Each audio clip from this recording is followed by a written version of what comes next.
I'm Kanupriya Saigal and I head CSR for the DCM Shriram Group. We work across 4 pillars. So these are rural development, health and sanitation, environment sustainability, and education and skilling. We work across some of the most backward areas. Those are Hardoi and Lakhimpur in Uttar Pradesh, Bharuch district in Gujarat, and Kota and Jhalawar in Rajasthan. We are also spread across some areas of Telangana. The basis of DCM Shriram's CSR work is that it exists in our DNA. So it's not just an activity for us, it is something that our employees, our businesses own. Because being a more than 100-year-old company, this is something that we are used to doing from the beginning, from our inception, which happened almost 100 years ago.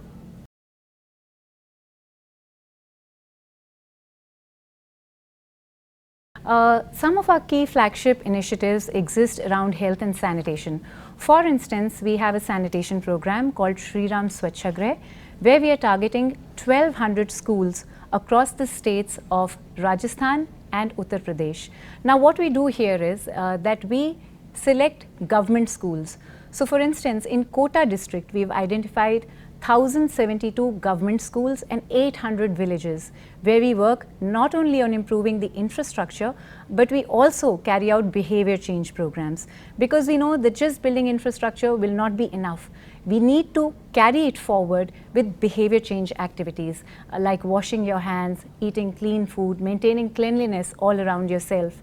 Apart from that, we have a program linked to it which is held directly by our employees. That's called the Swachhata Sathi initiative.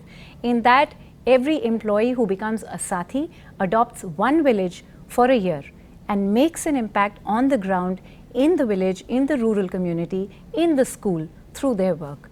Apart from that, we have an ODF program, an open defecation free village program in the Bharuch district, where we identify villages and one by one we make them open defecation free.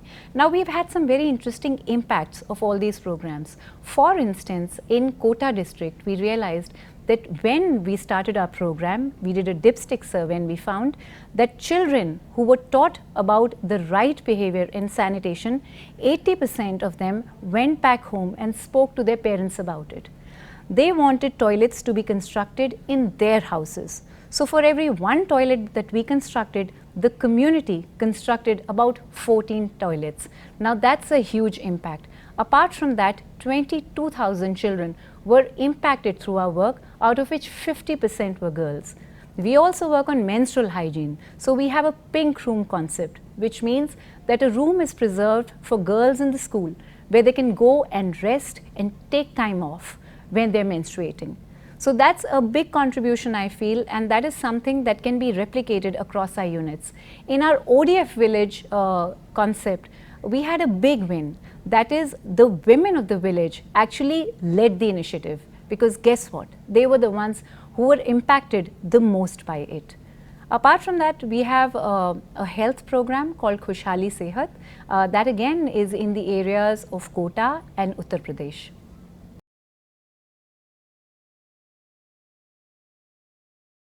Well, I feel that CSR has a long way to go in our country because though we are a society that believes in doing good, but maybe that thing remains limited to belief and doesn't translate into action.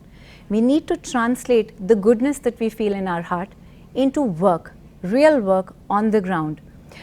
For instance, in every company, every business works with a strategy, like a strategic business unit. Now that is something that might be lacking across the board in various companies. Maybe CSR is not a liability. Maybe people genuinely want to do good, but the fact is they don't have the right processes in place. So CSR has a long way to go. As far as our country is concerned, as far as our corporates are concerned, it definitely needs more attention. It needs more qualified people to join in, because the fact is that the creme de la creme of your best employees gets taken by the business.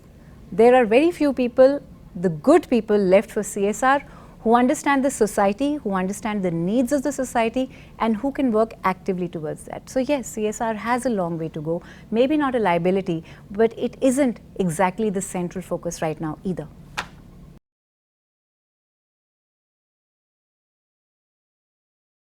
I think everything actually begins with the individual. So individual social responsibility is something that a company necessarily needs to promote as a part of its corporate social responsibility. The fact is that while we feel everybody else should do something for the society, maybe the company should, maybe the government should, maybe the country should, but we don't think of the way that we can contribute. So yes, individual social responsibility, if set into play, will make a huge difference. At DCM Shriram Limited, we try to encourage getting people to individually take responsibilities for the societies that they operate in. For instance, we have a program called Swachhata Sathi that works across villages and takes charge of those villages for a whole year and helps drive change on the ground. I personally also believe in social initiatives, and that's why I also have a social initiative where I try to empower rural women through an activity, through a sector that's known as beekeeping. So it is trying to add to the income of rural women by training them. Women who normally don't have any educational training can partake of this activity and learn from it. So I think at DCM Shriram Limited, we are making an effort at the person's level, but of course, there's always scope for more.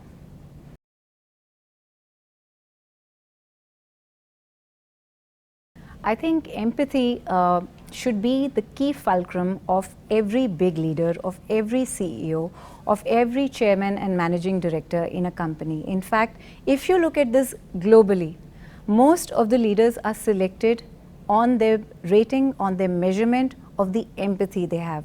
Now, what is empathy?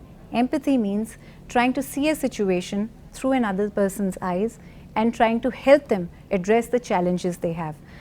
I think again in India we have a culture where we are taught to be empathetic, but in the fast and flurry of life, possibly it's falling by the wayside. People want to be successful, people want everything in their own box, in their own four walls. They want to go ahead and be successful. But the fact is that the success of any society, the progress of any society depends on the team.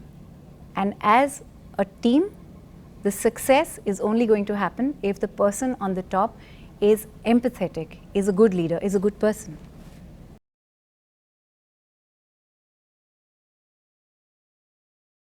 Okay, so the basic problems of healthcare and sanitation, the basic challenges are essentially in India, quality and quantity of your healthcare professionals. I was in fact surprised to know that in the rating of the Global Health Index, India is at the position of 120.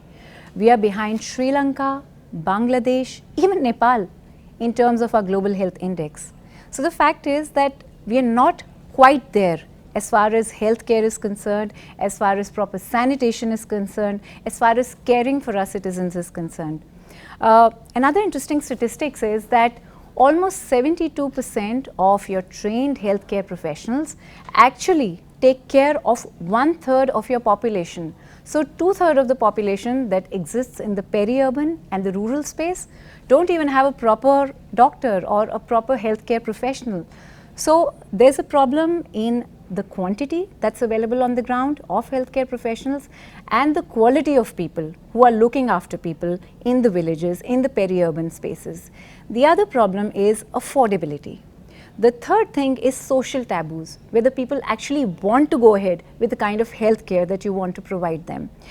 So there are a lot of things, even technology, the lack of technology, the lack of knowledge of technology, all of that is coexisting and making your healthcare system very weak and pushing you behind the other countries which are probably smaller.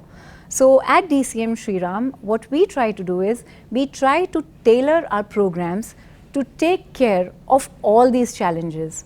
So for instance, in Khushhali Sehat, what we do is we try to actually provide last mile connectivity of the government programs. So you see the infrastructure already exists. The only thing is somebody has to go there and connect the rural public with the infrastructure to just give them that awareness. So in Khushhali Sehat, what we do is through camps, we connect the general public to the government healthcare programs, the ASHA workers, the ANMs, the village level workers. and make them aware. We work in the field of infant mortality, in maternal mortality, and the good news is that we've actually turned the scenario around in some of our own villages. For instance, for Hardoi district, the infant mortality and maternal mortality is much higher than what we have in our own project areas. In our project areas, the infant mortality, for instance, is 0, which is not seen in Hardoi district and in the rest of India. So if you make people aware, if you empower them with knowledge, they are bound to change, they are bound to be healthier, and that is what India must move towards.